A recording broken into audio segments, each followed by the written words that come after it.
The movie begins on a beautiful, majestic South Pacific island. It's full of life, with nature, locals, and animals who live in peace.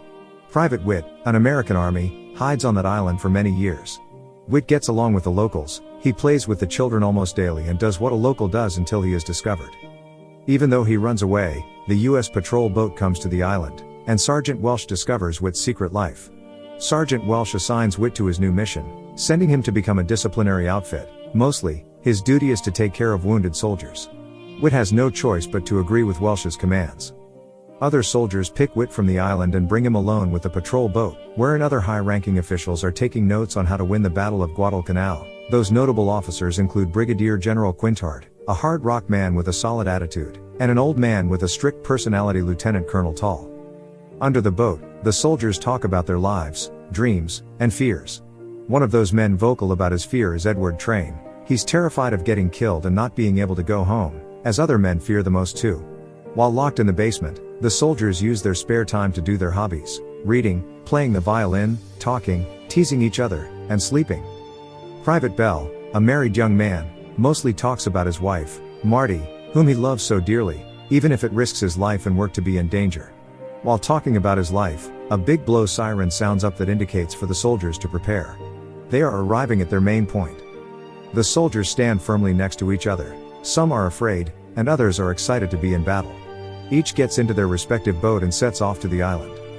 As the soldiers slowly arrive one by one, the locals are shocked by their presence because they are full of men with armor and human-sized guns. The first troop to the island is called the Charlie Company, led by Sergeant Welsh. The soldiers slowly go into the deep woods and nature of the island. They even go across rivers, streams, and endless jungle in their journey, until they get into the open field of Henderson. The troop realizes its silence going deep into their minds as they slowly discover that dead American soldiers are scattered across the area.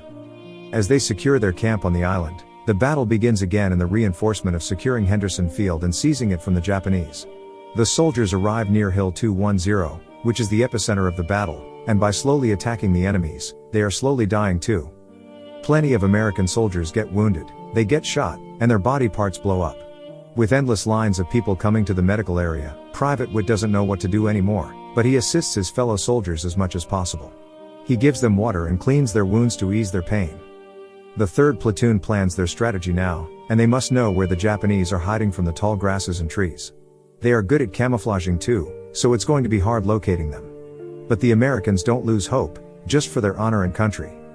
Lieutenant Tall has been talking to the radio on the other side of the mountain as he overviews the locations and signals the attack. While the soldiers hide behind tall grasses, the bombings continually occur and almost tear up their eardrums. It feels like a death in a matter of minutes. Sergeant Keck leads the platoon when they signal to attack the Japanese. One of his men develops stomach pain that delays the whole plan. So instead of forcing Seiko to go and fight, Sergeant Welsh decides to send him to the medic. Despite their circumstances, the platoon moves forward even though death is across the corner. 2 of the soldiers become the bait. They run across the field until they get shot by the Japanese, and that's when the Americans know where the shot is coming from. With all the strength and courage left in their spirits, the platoon attacks the Japs, until they either get shot or bombed by the enemies. They are wholeheartedly willing to give up their lives to win the battle, but they must cease with all the unlucky in the world. Soldiers who are also a son, a brother, and a husband to someone dies. Even Sergeant Keck falls back when all of his 12 men die in a snap. Unfortunately, due to panic attacks, Sergeant Keck accidentally blows his bum off with the grenade he is supposed to throw at the enemies, leading to his death. However, Sergeant Welsh and Captain Starros hide in a safe den with their men. Captain Starros asks Colonel Tall for patrol reconnaissance because he can no longer send his men to their deaths. As expected, Colonel Tall shouts with tumult and fury. Colonel doesn't want to lose momentum and continuously attack the Japs. It's their only chance. Colonel Tall Cannon understands that it's its peril to take a risk for the lives of these soldiers. He only wants to win without thinking about his decision's outcome. On the contrary, Captain Starros intends to keep his men alive and well, no matter what. Meanwhile, while the other soldiers still try to win the battle, a new young soldier, Private Bede, who is relatively close with Corporal Fife, is saying his last words to his dear friend. Tears stream down his face, trying to survive the battle. But it's too late now, and he sadly passes. Back in the safe den, Colonel Tall goes by himself to check what's happening, and he goes there even if he's not supposed to. Then, he brings Starros into a separate area where they talk, and he firmly explains what he wants to do his way. Staros is left speechless and obeys his colonel. Staros commands his men to go after the other soldiers there already. Notably, Private Bell is commanded to lead the way, bringing 6 men with him. They slowly crawl into the island's deep grasses, eyeing where to shoot and destroy the enemies. With all the love for his wife, Bell sadly needs to decide and try out his chance. He grabs his pendant where Marty's picture is and throws it into the pit. That's when the Japs shoot it, giving Bell an idea of where they are. Back in the base camp, Colonel Tall is giving orders and commands to everyone to go and protect the ridge, even though the soldiers are obviously tired and exhausted from endless battles. They don't have the energy to do so, and Captain Staros keeps reminding the colonel that it's better to keep the men alive than attack without any assurance of taking over the ridge. Meanwhile, Bell and his comrades spend their night at the hilltop, and they cannot notice that they fall asleep with too much exhaustion and tiredness. Bell is still thinking about Marty, how their love sparks, and how he enjoys his time with her. Bell misses his wife so much, he loves her with all her heart. The remaining soldiers look pretty depressed, and their minds wander while staring into nothingness until they hear the voice of the colonel, who commands them to go to the ridge, which wakes them up, and has no choice but to obey. Corporal Fife leads the way. He and his platoon walk and crawl up to the mountain, where a giant rock lies, enabling them to hide. Fife realizes they are one rock apart from the Japs, hiding under the camouflage dens with their big guns. And with all their bravery, they attack the Japs even if they are outnumbered. Fife and his men shoot as many as possible. They also bomb the hidden dens of the Japs and kills them. After the bombing, a massive amount of Japanese soldiers are coming after them. Still, instead of backing out, Fife and his men decide to fight and kill them too. Captain Gaff whistles to the other soldier, commanding them to support Fife and the others on the front line. Even if Private Bell is bombarded with his thoughts, he tries his best to join the soldiers to attack the Japs, until they can outnumber them and kill all the Asian guys they come across. After the bloody fight, the Americans can take over the Japanese headquarters and held every remaining Japanese soldier captive. Some of the Japs are naked, getting crazy, begging them not to kill, but they are now prisoners. Private Witt joins the team to keep an eye on the prisoners, too. He's not supposed to be there, but lots of men have already died. However, despite all the efforts to invade the Japanese headquarters, Colonel Tall still wants more. The other officials disagree with him, not knowing what success means to the colonel. Captain Gaff asks for water and rests for him and the soldiers, but Colonel wants the other way around. Colonel explains to Gaff that it's his only chance to have a reputation when it comes to wars. It's his first mission again after 15 years, and that's why he doesn't want to lose the momentum, knowing that they are doing great at their mission. On the battlefield, many dead soldiers are scattered around the ground. It doesn't matter if they are Japanese or American, but they unite to bury them in their own ways and practices. The Japs burn their soldiers while the Americans bury theirs. But there's more to it. When the night comes, Americans prepare their guns and put a sword on it for another attack. Corporal Fife, who leads the fight, attacks the Japs in the middle of the night, though he can't see clearly due to the fog and darkness of the environment. Fife is left alone but never gives up. He wants until he gets his support, and they attack again.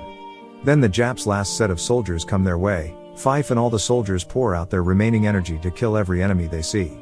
In the end, they invade the Japs' main headquarters. They bomb it and take captive everyone left alive.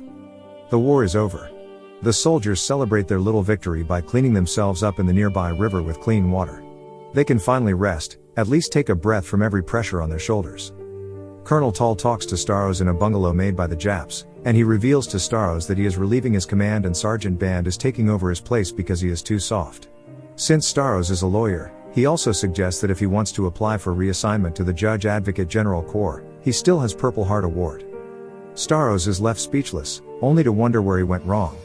He only thinks about the safety and lives of his men, and now his goodness is giving him the counterfeit reward.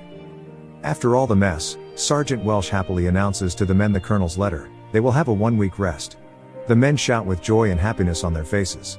The next day, a big C-150 comes to the island carrying lots of goods, alcohol, and letters for the soldiers. Staros is also saying his goodbyes to his men, who are saddened about his departure. Still, they express their gratitude toward him, which Staros highly appreciates. However, the soldiers celebrate the whole day, drinking and partying. On the other hand, Private Bell receives his letter from Marty, telling him that she has already met an Air Force captain with whom she fell in love. Marty is asking for a divorce to marry the guy. This breaks Bell's heart, which is more painful than the death and gunshots he faces daily.